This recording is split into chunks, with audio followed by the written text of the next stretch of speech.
Sup, you beautiful bastards? Hope you had a fantastic Monday. Welcome back to the Philip DeFranco Show, and let's just jump into it. And the first thing we're going to talk about today are the stories that blew up over the weekend around YouTube demonetization and copyright claims. And we've seen an increase in the number of stories around this for two reasons: Super Mario Odyssey and the iPhone X. Around Super Mario Odyssey, a bunch of creators are being hit with copyright claims by Nintendo. A lot of people saying, why? What's happening? This is ridiculous. And my response is, yeah, and that's been the case since around 2015. And we've talked about this on the show. There have been cool things that Nintendo has put out there in the world I wanted to share in Today in Awesome. I will not feature it in this video because I'm scared that they're going to claim this video. I'm a huge fan of Nintendo for the games they have put out over the years, but they treat creators like garbage. And this affects creators small and large. Video Game Donkey just put out a video gushing over how good Super Mario Odyssey is. That was demonetized. Or rather, Nintendo claimed the video, so there was money being made, but it all went to Nintendo. And since 2015, Nintendo has given creators an option. You can join their creator program. And essentially what that does is it allows you to monetize those videos where you feature Nintendo content, but Nintendo gets a percentage of your AdSense. There are also some issues around Live that we don't have enough time to get into. And so because of what I see as a very anti-creator stance, my opinion in general, as far as on YouTube, is Nintendo can go fuck themselves. The way you reward all those creators giving Nintendo free promotion is to take away the money they were going to make from that promotion. Cool. And of course, like I said, the other bit of news around this was around the iPhone X. The iPhone X was just released. A ton of people releasing videos of unboxings, first hands-on. Tons of those videos were demonetized. I mean, we're talking videos that got millions upon millions of views. MKBHD, demonetized. Sam Sheffer, demonetized. Audrey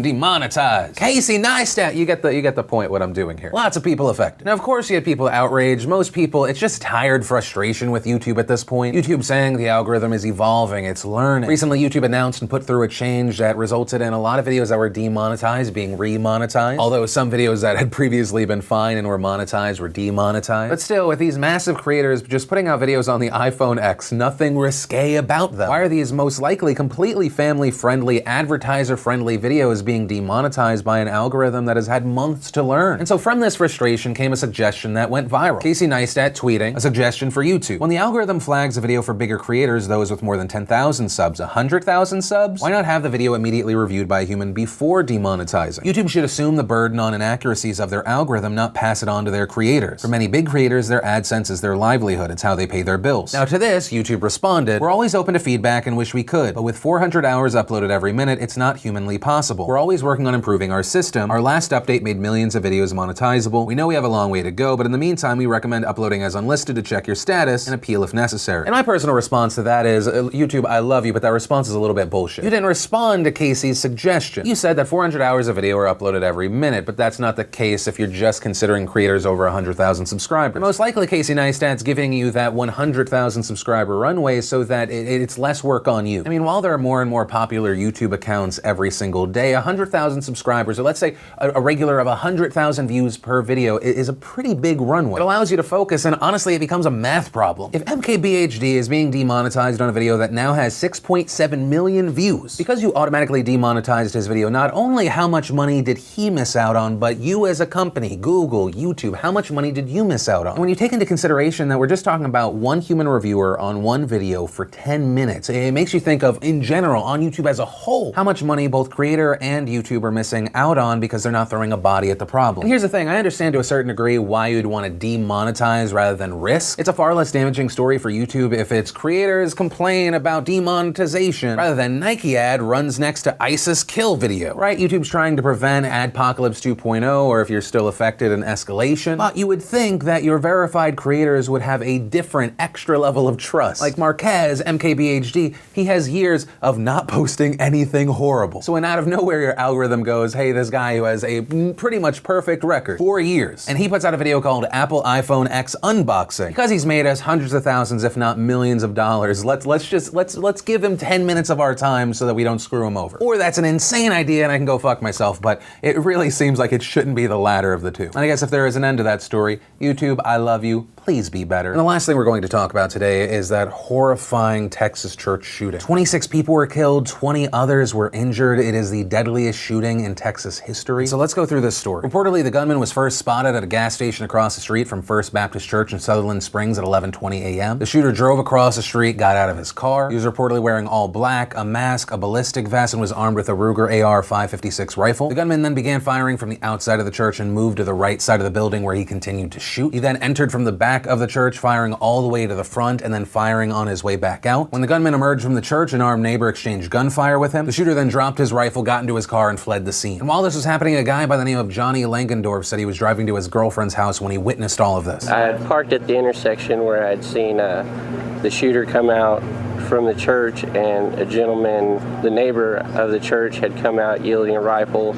and the two men started exchanging gunfire. From there, the shooter jumped in his vehicle where he had the door open and the engine running, ready to go, and fled the scene. At that time, the neighbor with the rifle came to my truck, and he opened my door and said he just shot up the church and got in. So then the neighbor who exchanged gunfire with the shooter jumps into Johnny's car. The two then pursue the shooter on a high-speed chase while calling dispatch to send police in his direction. While this was happening, reportedly the shooter called his father to let him know that he didn't think he was going to make it. And then during the chase, the shooter lost control of his vehicle and went off into a ditch. Law enforcement later found the suspect dead in his vehicle. Officials saying the gunman suffered gunshot wounds from the civilian and then shot himself as well. Inside the vehicle, they also recovered two other weapons, a 9mm Glock handgun and a Ruger 22 handgun. Shortly after this news broke, President Trump tweeted, "May God be with the people of Sutherland Springs, Texas. The FBI and law enforcement are on the scene. I am monitoring the situation from Japan." And later, in a press conference, he added, "This act of evil occurred as the victims and their families were in their place of sacred worship.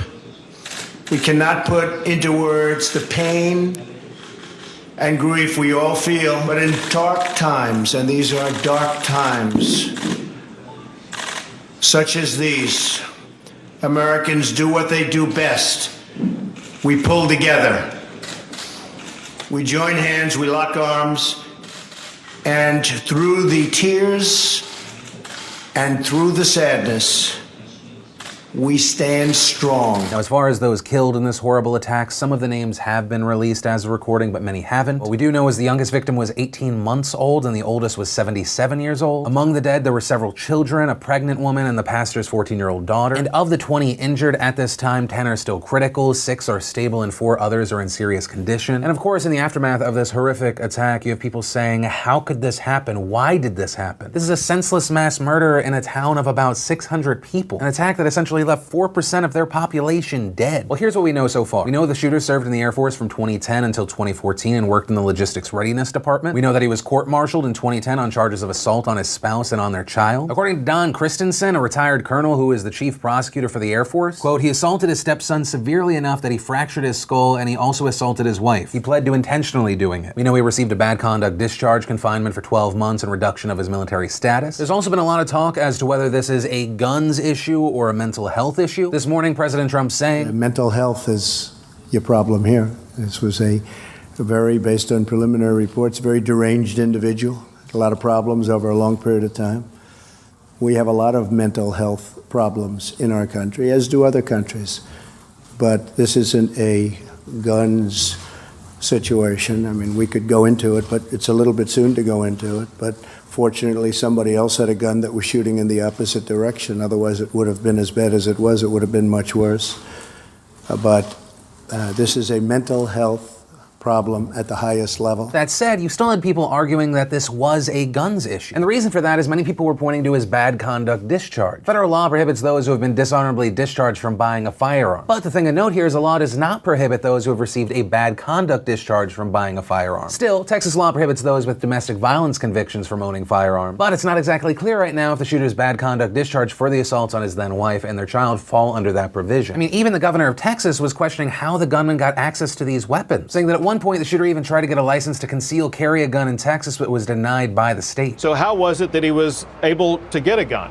By all the facts that we seem to know, he was not supposed to have access to a gun. So how did this happen? Additionally, there were reports coming out that a member of law enforcement said that the suspect had actually bought his rifle from a sporting goods store in San Antonio. This back in April of 2016, where they said he checked the box on his background check paperwork to indicate he didn't have any disqualifying criminal history. But right now, the authorities are still looking into the situation, so hopefully we have answers soon. And as far as motive, while there has been just everything you could possibly imagine thrown on social media, officially, according to Freeman Martin of the Department of Public Safety, the Texas shooting wasn't about race or religion. In one of the most recent updates, they said there was a domestic situation unfolding in the gunman's family. There are reports coming out saying the suspect's in-laws went to that church. One of the most recent reports saying the shooter's grandmother-in-law was one of the victims. And Martin added this. "Everybody wants to know is why did this happen?